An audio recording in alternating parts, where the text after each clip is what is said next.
राजेश कुमार त्यागी। नमस्कार।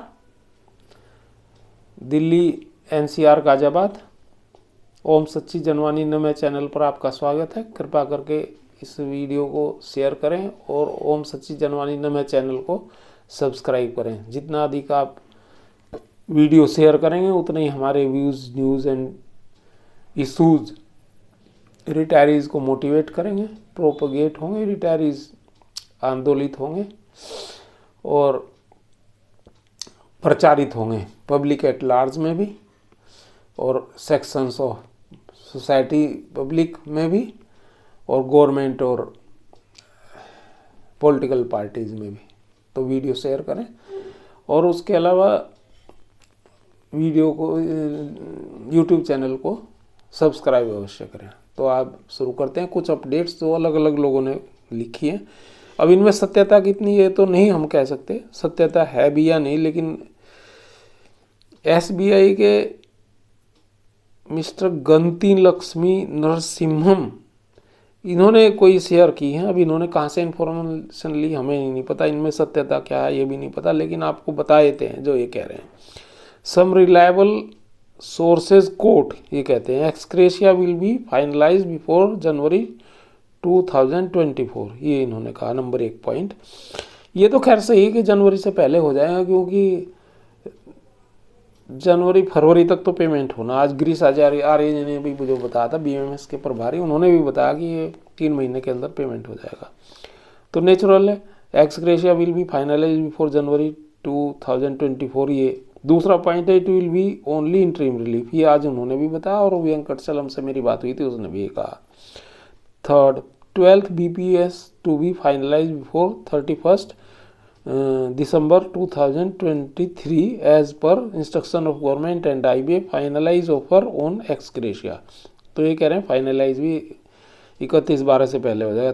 4th point है amount will be different for each BPS, ये ठीक है, हर BPS के अलग अलग अमाउंट होएगा जहाँ तक हम समझते हैं। 5th, modified RBI formula evolved in due course, ये इन्होंने बढ़िया बात कही है कि 5वें modified RBI formula evolved in due course. इस तरह के इंडिकेशन आज भी हमें मीटिंग में मिले और पहले भी हमारे ऐसा कुछ मिला, अब होगा या नहीं होगा ये पता नहीं, पर ये कहते हैं। 6th, effective date may be perspective from 1 November 2020, ठीक है। 7th, ex gratia will vanish once revise formula implemented, इन्होंने ऐसा कहा है, लेकिन बाकी सूत्रों से ऐसा कोई नहीं। बाकी तो एक कहा भाई ये मिलेगा, अब देखो क्या होगा ये तो पता नहीं, कह सकते। Some retiree association are supporting this, हाँ कुछ कर रही है।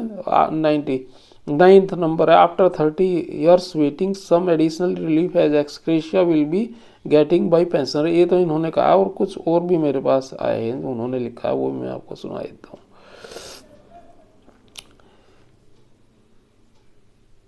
हाँ, इन्होंने लिखा ये हैं कोई डियर पेंशन सम रिलायबल सोर्स, ये भी कह रहे हैं, ये नाम नहीं लिखा इन्होंने, लेकिन ये आई है based on the MOU and UFB leaders statement, इन्होंने ये कहते हैं। नंबर 1 में quantum of ex gratia will be finalise before the end of January 24, ये उसमें भी था। It will be only interim, it will be ad hoc, अच्छा, it will be stop gap arrangement only as the government require finalization of 12th BPS in December 3, the excretion decision agreed as per IBA offer. The amount will be different for each BPS. Suitable modified RBI formula is taking shape after amendments in pension regulation.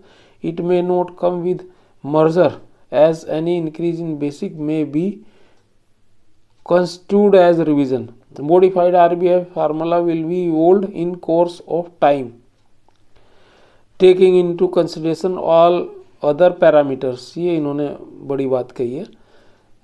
दोबारा पढ़ देता हूँ। 7वां point है, modified RBI formula will be evolved in course of time taking into consideration all other parameters, it may not be challenged legally, the effective date may be perspective और from 1 November 2022 the ex gratia concept may be vanished in implementation of revise formula, कुछ चीज़ें तो वही हैं।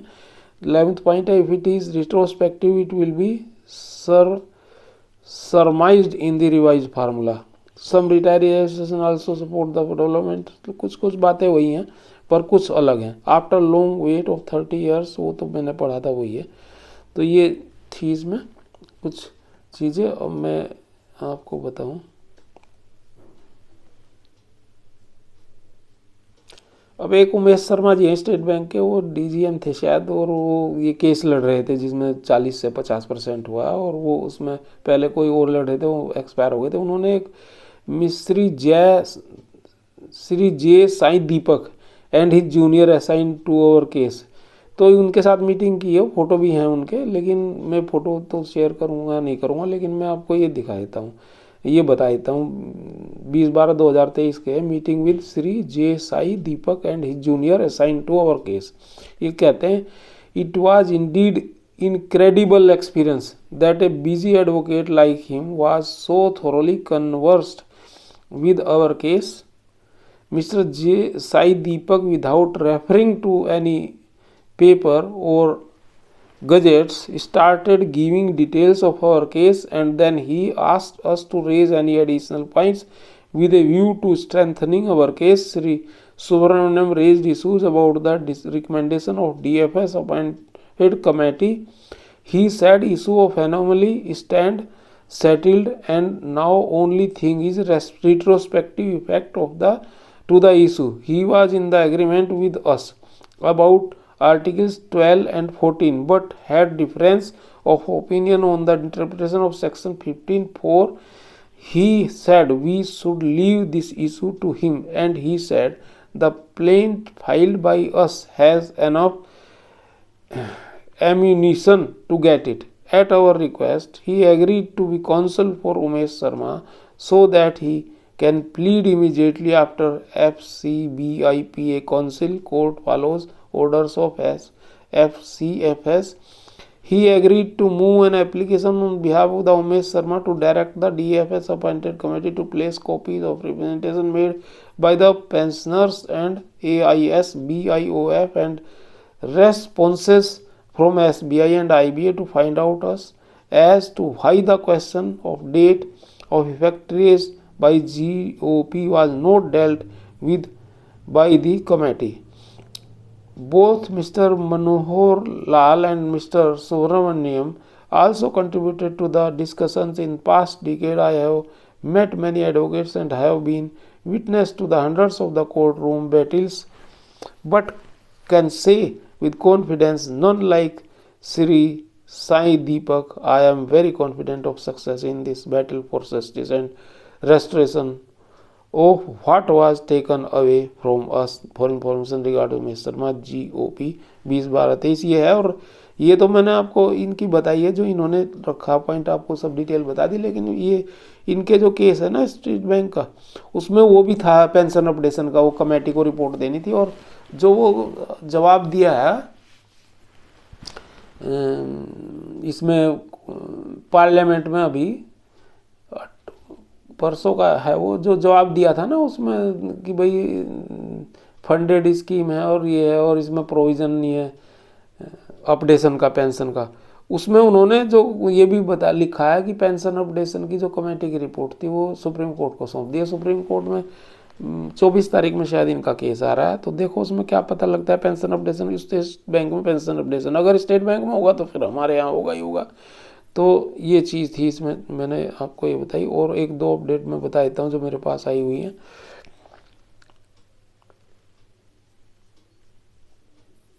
अच्छा, एक mister R.K. Verma है, हमारे पेंशन एक्टिविस्ट हैं, हमारे साथी, हमारे कोर कमेटी के मेंबर हैं, सहारनपुर से हैं, थोड़े वो वृद्ध हैं और चलने फिरने में थोड़ा दिक्कत है। तो इन्होंने एक अपडेट भेजी है मेरे पास, सब सर्कुलेट करिए आपने, ये भी मैं आपको बता देता हूँ। करंट पोजीशन, ये कहते हैं facts about pension updation current position. It is true that IBU and DFS have always been against the bank pensioners. They jointly and severally always tried to deny legitimate entitlement of pensioners on one or other pretext. No mandate from banks, pending court cases, matters sub judice, no funds in pension funds, huge cost, no provision of pension updation in pension regulation 1995 and are common replies. There are no restrictions on IBU, FBU or DFS to release ad hoc payments pending final disposal of court cases. Courts never objects on any ad hoc payments but encourage such gestures. ये है इनका।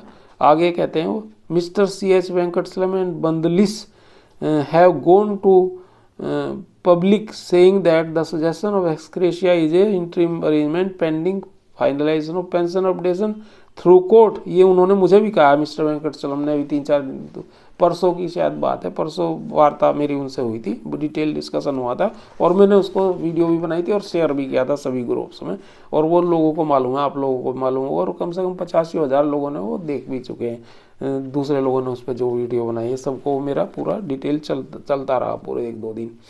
तो आगे कहते हैं दिसंबर 23 but note, हाँ आगे कहते हैं if it is so it must be stated clearly in MOU agreement dated 7 December 2023 but note it is also a misfortune that clause 35(1) appendix 1 and as amended in 2003 are not properly understood why it is continuing if it was meant for the retirees retired during the period of 1st January 1986 to 87 only. Emphatically it remained in regulations as positions was to be updated with every wage revision. IBA UFBU are hands in gloves with each others for twisting the clause 35(1) to suit their interpretation even after its re-inclusion in 2003. Retirees' demand for pension updation on RBI lines is as per agreement understanding as laid down in subcommittee report of 1994. Also ex gratia may be temporary arrangement in 12th BPS as is being told in public by the signatories of MOU to continue till final decision by Delhi High Court and Apex Court. If it is so, IBA UFBU must come forward with such declarations in unequivocal terms. CHV Bandlis says that pension agreement was a part of BPS and that any amendment will be decided with natural consent, but do nothing to amend the regulation in favor of a retiree. Such has become need of the hour. With greetings, R.K. Verma, Saharanpur, 20 दिसंबर 2023। तो ये है इनका है, ये मैंने पढ़ दिया आपको और ये मेरे पास अपडेट आई थी, ये मैंने सुनाई। और शायद मैं ये आपको इसमें भी बता दूं कि ये इंटरिम रिलीफ का तो आज हम मीटिंग में गए थे गिरीश आर्य जी की, उन्होंने भी कहा कि इंटरिम अरेंजमेंट है और उन्होंने ये भी कहा है कि हम इसको कराने की कोशिश में है और कोर्ट के बाहर कराएंगे, जबकि ये कह रहे हैं C.H. वेंकटचलम ने मुझे ये कहा कि कोर्ट से मिलेगा वो आपको। चलो जो भी है ये अभी इतना है, और मैं एक तो अपडेट और है वो भी इसमें इंक्लूड कर देता हूँ वीडियो में, अभी इसमें है गुंजाइश थोड़ी। ये है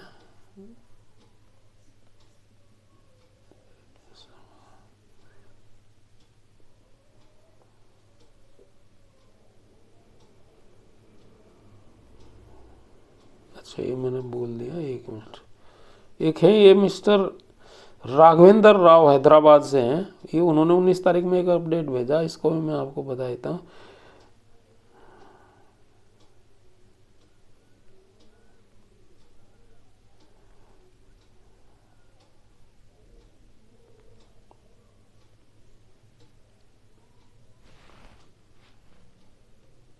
अच्छा ये कह रहे हैं, चलो मैं एक बार इसको बता देता हूँ। M.N. राव जी हैं, ये श्री N. राघवेंद्र राव हैदराबाद से हैं, 19/12/2023 में इन्होंने लिखा था, there is need to be disheartened. IBA and DFS have always been against the bank pension. It is only those who are determined to deny legitimate entitlements of pensioners who hide behind court cases on the pretext of sub judice. Nothing bars IBA and DFS to release ad hoc payments pending disposal of the cases by courts. Courts never find default with such ad hoc payments but encourage such gestures. Mr. Venkatachalam has gone public that the suggestions of ex gratia is only an interim arrangement pending finalization of pension updation through court.